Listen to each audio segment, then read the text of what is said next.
ಇನ್ನು ಉಳಿದಂತೆ ಅದರ ಡೆವಲಪ್ಮೆಂಟ್ಗಳಾದರೆ ನಾಳಿನ ಪ್ರೈಮ್ ನ್ಯೂಸಲ್ಲಿ ಅಥವಾ ನಾಳಿನ ಬುಲೆಟಿನ್ನಲ್ಲಿ ನಾವು ವಿಸ್ತೃತವಾಗಿ ಹೇಳ್ತೀವಿ. ಈಗ ಮುಂದಿನ ಸುದ್ದಿಗೆ ಹೋಗೋಣ.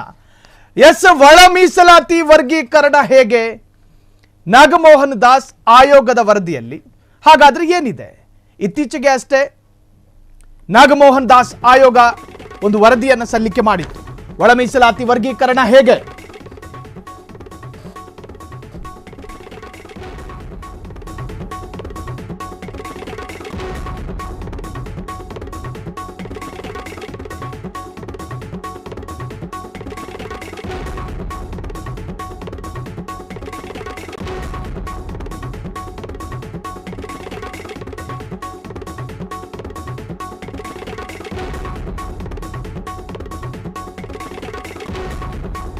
ಪರಿಶಿಷ್ಟ ಜಾತಿಯಲ್ಲಿ ಒಳ ಮೀಸಲಾತಿ ಕಲ್ಪಿಸುವ ಕುರಿತು ಶಿಫಾರಸು ಮಾಡಲು ರಾಜ್ಯ ಸರ್ಕಾರ ರಚಿಸಿದ್ದಂತಹ ನಿವೃತ್ತ ನ್ಯಾಯಮೂರ್ತಿ ಎಚ್ ಎನ್ ನಾಗಮೋಹನ್ ದಾಸ್ ನೇತೃತ್ವದ ಅದರಲ್ಲೂ ಏಕಸದಸ್ಯ ಆಯೋಗವು ಶಿಫಾರಸುಗಳನ್ನು ಒಳಗೊಂಡು ತನ್ನ ವರದಿಯನ್ನು ಸಲ್ಲಿಕೆ ಮಾಡಿತ್ತು.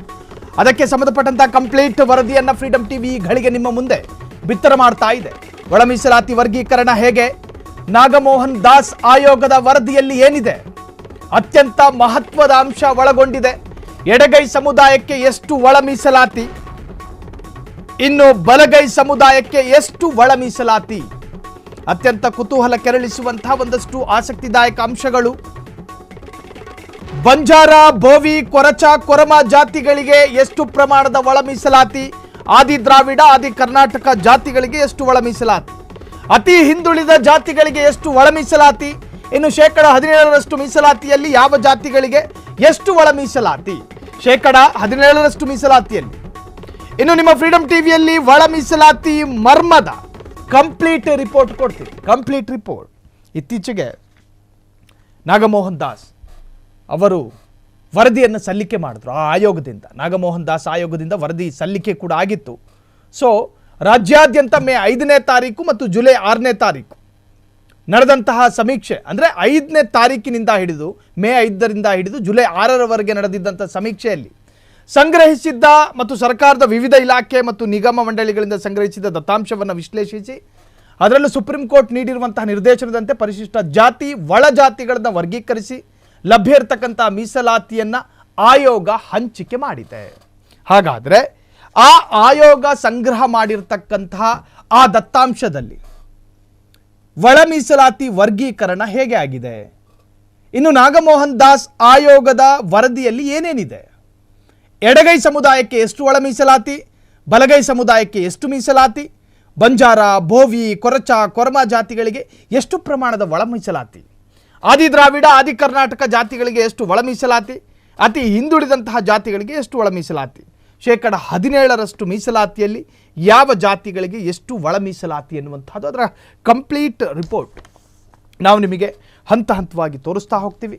ಹಾಗಾದರೆ ನಾಗಮೋಹನ್ ದಾಸ್ ಆಯೋಗದ, ನೀವು ಗಮನಿಸ್ತಾ ಇದ್ದೀರಿ ಸ್ಕ್ರೀನ್ ಮೇಲೆ, ನಾಗಮೋಹನ್ ದಾಸ್ ಆಯೋಗದ ವರದಿ ಒಳ ಮೀಸಲಾತಿ ವರ್ಗೀಕರಣ ಹೇಗೆ ಎನ್ನುವಂತಹದನ್ನು.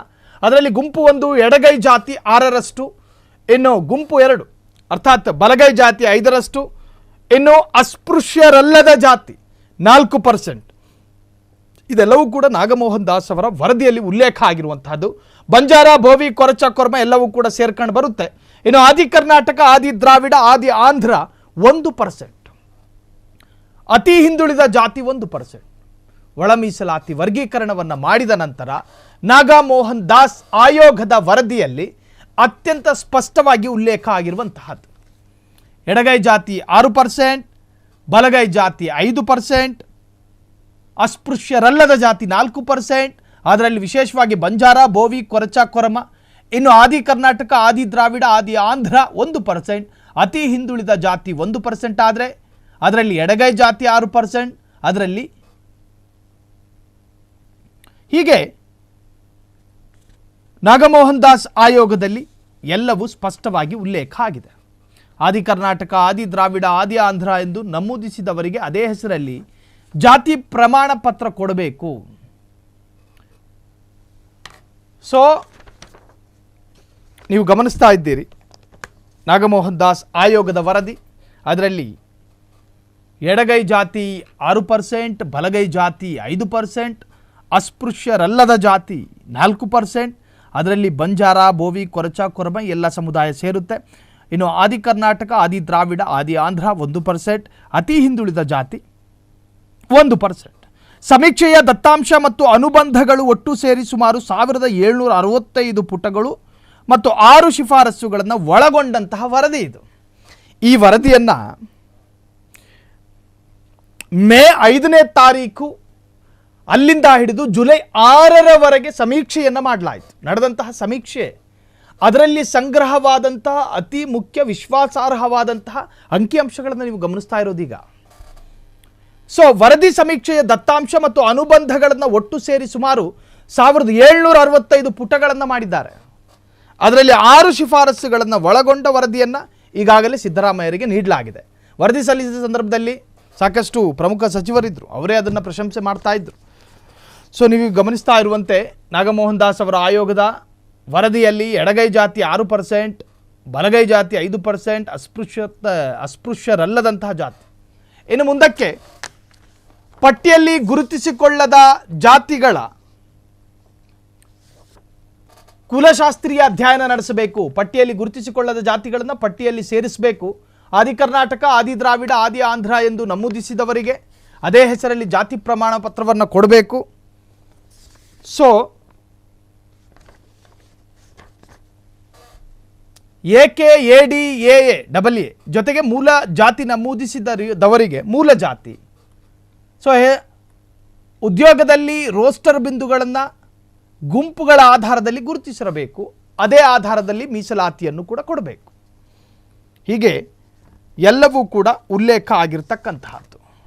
ಅದರಲ್ಲಿ ಪ್ರಮುಖವಾಗಿ ನಾವು ನಿಮಗೆ ತೋರಿಸ್ತಾ ಇರುವಂತೆ ಪಟ್ಟಿಯಲ್ಲಿ ಗುರುತಿಸಿಕೊಳ್ಳದ ಜಾತಿಗಳ ಕುಲಶಾಸ್ತ್ರೀಯ ಅಧ್ಯಯನವನ್ನು ನಡೆಸಬೇಕು. ಜೊತೆಗೆ ಪಟ್ಟಿಯಲ್ಲಿ ಗುರುತಿಸಿಕೊಳ್ಳದ ಜಾತಿಗಳನ್ನು ಪಟ್ಟಿಯಲ್ಲಿ ಸೇರಿಸಬೇಕು. ಒಂದು ಕಾರಣಕ್ಕೆ ಎಲ್ಲೋ ಬಿಟ್ಟು ಹೋಗಿರ್ತಕ್ಕಂತಹ ಜಾತಿ, ಸಮೀಕ್ಷೆಗೆ ಸಿಗದೇ ಇರತಕ್ಕಂತಹ ಜಾತಿ ನಮೂದಾಗಬೇಕು. ಆದಿ ಕರ್ನಾಟಕ, ಆದಿ ದ್ರಾವಿಡ, ಆದಿ ಆಂಧ್ರ ಎಂದು ನಮೂದಿಸಿದವರಿಗೆ ಅದೇ ಹೆಸರಲ್ಲಿ ಜಾತಿ ಪ್ರಮಾಣ ಪತ್ರವನ್ನು ಕೂಡ ಕೊಡಬೇಕು. ಸೊ ನಾವು ಆರಂಭದಲ್ಲೇ ಹೇಳದಂತೆ ಅದರಲ್ಲಿ ಆ ವರ್ಗೀಕರಣದಲ್ಲಿ ಎಡಗೈ ಜಾತಿ 6%, ಬಲಗೈ ಜಾತಿ 5%, ಅಸ್ಪೃಶ್ಯರಲ್ಲದ ಜಾತಿ 4%, ಅದರಲ್ಲೂ ಬಂಜಾರ, ಬೋವಿ, ಕೊರಚ, ಕೊರಮವು ಕೂಡ ಒಳಗೊಂಡಿರುವಂತಹದ್ದು. ಆದಿ ಕರ್ನಾಟಕ, ಆದಿ ದ್ರಾವಿಡ, ಆದಿ ಆಂಧ್ರ 1% ಆದರೆ ಅತಿ ಹಿಂದುಳಿದ ಜಾತಿ 1%, ಎಡಗೈ ಜಾತಿ 6% ಹೀಗೆ ಒಂದೊಂದು ಕೂಡ ಪ್ರತ್ಯೇಕವಾಗಿ ಉಲ್ಲೇಖ ಆಗಿದೆ. ಅದರಲ್ಲೂ AKADAA ಜೊತೆಗೆ ಮೂಲ ಜಾತಿ ನಮೂದಿಸಿದವರಿಗೆ ಮೂಲ ಜಾತಿ ಹೆಸರಲ್ಲೇ ಜಾತಿ ಪ್ರಮಾಣ ಪತ್ರವನ್ನು ಕೊಡಬೇಕಾಗಿ ಬರುತ್ತೆ. ಸೊ ಅದರಲ್ಲಿ ಪ್ರಮುಖವಾಗಿ ಪಟ್ಟಿಯಲ್ಲಿ ಗುರುತಿಸಿಕೊಳ್ಳದ ಜಾತಿಗಳ ಕುಲಶಾಸ್ತ್ರೀಯ ಅಧ್ಯಯನ ನಡೆಸಬೇಕು ಎನ್ನುವಂತಹದ್ದು ಕೂಡ ಆಯೋಗ ತಿಳಿಸಿರುವಂತಹದ್ದು. ಉದ್ಯೋಗದಲ್ಲಿ ರೋಸ್ಟರ್ ಬಿಂದುಗಳನ್ನು ಗುಂಪುಗಳ ಆಧಾರದಲ್ಲಿ ಗುರುತಿಸಬೇಕು. ಅದೇ ಆಧಾರದಲ್ಲಿ ಮೀಸಲಾತಿಯನ್ನು ಕೂಡ ಕೊಡಬೇಕು. ಇವೆಲ್ಲವೂ ಕೂಡ ನಾಗಮೋಹನ್ ದಾಸ್ ಆಯೋಗದ ವರದಿಯಲ್ಲಿರ್ತಕ್ಕಂತಹದ್ದು.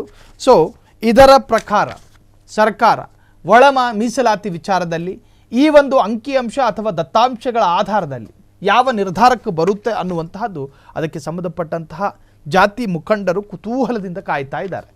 ಮುಂದಿನ ಸರ್ಕಾರದ ನಿರ್ಧಾರದತ್ತ ಎಲ್ಲರ ಚಿತ್ತ ನೆಟ್ಟಿರುವಂತಹದ್ದು. ಸೊ ಇವಿಷ್ಟು ನಾಗಮೋಹನ್ ದಾಸ್ ಆಯೋಗದ ವರದಿಗೆ ಸಂಬಂಧಪಟ್ಟಂಥ ಅಷ್ಟು ಅಪ್ಡೇಟ್ಸ್ಗಳು.